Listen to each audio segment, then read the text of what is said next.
வரலாற்று சிறப்புமிக்க அம்பாறை உகந்தை மலை புத்தர் மலையாக மாறுகிறது. நாங்கள் இனப்படுகொலை செய்யவில்லை. வடக்கு கிழக்கில் புலிகளிடம் சிக்கியிருந்த மக்களுக்கு மனிதாபிமான உதவியைத்தான் செய்தோம் என்று சவேந்திர சில்வா கூறுகிறார். இவை தொடர்பான விளக்கமான விரிவான தகவலைத்தான் இன்றைய நாளில் நாங்கள் பார்க்க இருக்கின்றோம். வணக்கம், நான் தூயவன் துரிசிங்கம், தமிழுக்காக. இலங்கையில் யார் பதவிக்கு வந்து ஆட்சி அமைத்தாலும் தமிழர்களுக்கு எதிராக அவர்களினுடைய பூர்வீக நிலங்களை கைப்பற்றுகின்ற செயற்பாடு என்பது தொடர்ச்சியாக நடைபெற்று கொண்டுதான் இருக்கிறது. என்பிபி அரசாங்கத்திலும் தொடர்கிறது நில ஆக்கிரமிப்பு. என்பிபி அரசாங்கத்திலும் இந்த நில ஆக்கிரமிப்பு செயற்பாடுகள் தொடர்ந்து கொண்டுதான் இருக்கிறது. அம்பாறை மாவட்டத்தில் உகந்தமலை முருகன் ஆலயம் சிங்களமயப்படுத்துகின்ற செயற்பாட்டுக்கு உள்ளாகி இருக்கின்றது.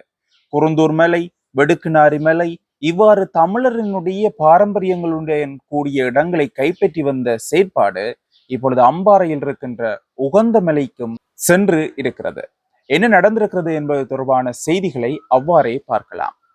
தமிழர் பாரம்பரிய வரலாற்று ஆதாரங்களுடன் காணப்படும் பூர்வீகங்களை அழித்தலுடன் தொடரும் ஆக்கிரமிப்புகள் யாவும் நிறுத்தப்பட வேண்டும் என மனித உரிமை செயற்பாட்டாளரும் அம்பாறை மாவட்ட வலிந்து காணாமலாக்கப்பட்ட உறவுகளின் சங்க ஆலோசகருமான தாமோதரம் பிள்ளை பிரதீபன் அவர்கள் தெரிவித்திருக்கின்றார். அம்பாறை மாவட்டம் உகந்த மலையில் உள்ள ஆலயம், அதனுடன் இணைந்த கடற்கரையில் உள்ள மலையில் வைக்கப்பட்டுள்ள புத்தர் தொடர்பில் மேற்கொண்டவாறு அவர் குறிப்பிட்டுள்ளார்.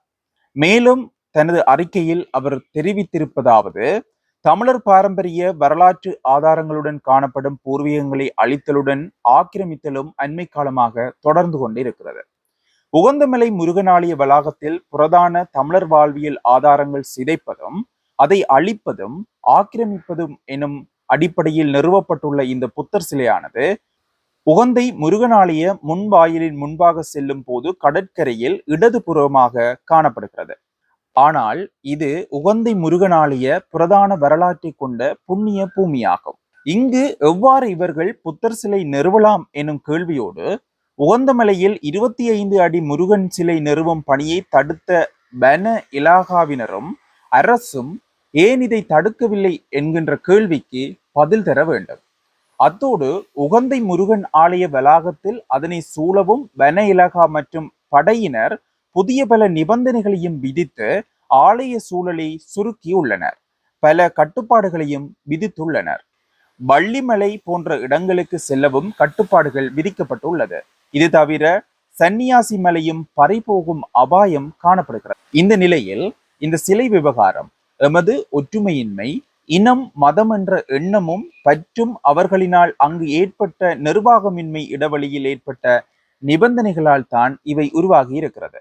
அத்தோடு இந்த இடத்தில் சிலை வைப்பதற்கான ஆயத்தமாக மலையில் பீடம் அமைத்த போது கடந்த 2024 ஆண்டு நான் நேரில் சென்று அவதானித்ததோடு இது பற்றி உரியவர்கள் சிலரோடு பேசினேன். அத்துடன் இது உகந்தை ஆலய சூழலில் நிறுவப்பட்டுள்ள 2வது புத்தர் சிலை. அதோடு இன்னும் சில புத்தர் சிலைகளை நிறுவுவதற்கான பீடங்களும் அமைக்கப்பட்டு இருக்கிறது. இதனுடைய பின்னணியில் சிங்களவர்களை இங்கு குடியேற்றுகின்ற திட்டமும் வகுக்கப்பட்டுள்ளது. வன இலாகாவின் செயற்பாடுகள் மற்றும் மலையில் நிறுவப்பட இருந்த 25 அடி முருகன் சிலையை நிறுவாமல் தடுத்து அதன் பின்னர் தற்போது புத்தர் சிலை அமைத்து அதற்கு உடந்தையாக இருக்கும் படைகள், வன இலாகா துறையினர், அதிகாரிகள் உள்ளிட்ட 25 அடி உயரமான முருகன் சிலையை தடுத்து அங்கு புத்தர் சிலை அமைப்பதற்கு பீடங்கள் அமைக்க அனுமதி கொடுத்த அனைத்து தரப்பினர் தொடர்பிலும் மக்களுக்கு தெரிய வர வேண்டும். இவ்வாறு குறித்த சமூக செயற்பாட்டாளர் தனது கருத்துக்களில் தெரிவித்திருக்கின்றார். உண்மையில் மனம் கணக்கின்ற செயற்பாடாகத்தான் இது இருக்கிறது. இலங்கையில் பௌத்த பீடங்களுக்கு ஒரு நீதி, ஏனைய மக்களுக்கு ஒரு நீதி என்கின்ற நிலையில் தான் சட்டம் இருக்கிறது. இது கவலைக்குரிய ஒரு விடயமாகவும் இருக்கிறது. உண்மையில் இந்த விடயம் தொடர்பாக தமிழ் பேசுகின்ற அனைத்து தரப்பினரும் குரல் கொடுக்க வேண்டிய தேவை இருக்கிறது. குரல் கொடுத்தால் ஒரு தீர்வு கிடைக்கும் என்கின்ற நம்பிக்கையோடு குரல் கொடுக்க வேண்டிய தேவை இருக்கிறது. குரல் கொடுத்தும் எதுவும் நடக்க போவது இல்லை என்கின்ற மனநிலையும் உருவாகி கொண்டுதான் இருக்கிறது. இருந்தாலும் தமிழர்களினுடைய வரலாற்று இடங்கள், தொல்லியல் இடங்கள் அபகரிக்கப்படுகின்ற போது குரல் கொடுக்காமல் ஓரமாக இருப்பதும் வரலாற்று பிழை என்று எமக்கு ஒருவர் சொல்லிவிட்டு சென்றிருக்கின்றார். அதனையும் மனதில் நிறுத்திக் கொள்வோம். இலங்கையின் தெற்கு பகுதியில் தற்பொழுது இனவாதம் என்பது மிகப்பெரிய அளவில் மாறியிருக்கிறது. அனுர அரசாங்கத்தை இல்லாதொழிக்க வேண்டுமாக இருந்தால் நிச்சயமாக அதற்கு இனவாதத்தை அரசியல் சக்திகள் கையில் எடுப்பது வழமை. கடந்த மே 18 நினைவு தினத்தை முன்னிட்டு கனடாவில் உருவாக்கப்பட்ட தூவிக்கு எதிராக பல்வேறு தரப்பினரும் இனவாதத்தை கையில் எடுத்திருந்தார்கள். அனுர அரசாங்கம் அதை பற்றி பேசவில்லை. அனுர அரசாங்கம் இதை பற்றி பேசியாக வேண்டும். அனுர அரசாங்கம் வடக்கில் உள்ள புலிகளுக்கு ஆதரவு வழங்குகிறது. அனுர அரசாங்கம் புலம்பெயர் நாடுகளில் உள்ள புலிகளுக்கு ஆதரவு வழங்குகிறது. இவ்வாறு பல்வேறு குற்றச்சாட்டுக்களை அனுர அரசாங்கத்தின் மீது சுமத்தினார்கள். இது அனுர அரசாங்கத்தின் மீது உள்ள ஆதங்கத்தினால் மட்டுமல்ல, தங்களினுடைய அரசியல் ஆசைகளை நிறைவேற்றிக் கொள்வதற்காகத்தான் இவற்றை செய்தார்கள். ஆனால் அனுர அரசாங்கம் தமிழர்களுக்கு என்ன செய்தது என்று கேட்டால் எதுவும் செய்யவில்லை. செய்வது போன்று காட்டிக்கொண்டார்களே தவிர எந்த ஒரு நடவடிக்கையும் மேற்கொண்டதும் இல்லை, மேற்கொள்ள போவதும் இல்லை போன்று தெரிகிறது. குறிப்பாக சொல்ல வேண்டுமாக இருந்தால் இனப்படுகொலை என்கின்ற ஒன்று இலங்கைக்குள் நடக்கவில்லை என்று அனுர அரசாங்கத்தினுடைய வெளிவிவகார அமைச்சர் விஜித கீரத் தெரிவித்திருக்கின்ற விடயம் தற்பொழுது பல மட்டங்களில் பேசுபொருளாகவும் அதனை மீளப்பெற வேண்டும் என்று கஜேந்திரகுமார் பொன்னம்பலம் அவர்களும் கூறியிருக்கின்றார். இப்படி இருக்கின்ற ஒரு நிலையில்தான் சவேந்திர சில்வா என்கின்ற போர்க்குற்றவாளியாக தமிழ் மக்களாலும் தமிழ் பிரதிநிதிகளாலும் புலம்பெயர் தேசத்து மக்களாலும் பார்க்கப்படுகின்ற சவேந்திர சில்வா அவர்கள் ஒரு கருத்தினை கூறியிருக்கின்றார். 2009ஆம் ஆண்டு யுத்தத்தில் விடுதலை புலிகளிடமிருந்து மக்களை மீட்கின்ற மனிதாபிமான பணிகளில்தான் நாங்கள் ஈடுபட்டிருந்தோம்.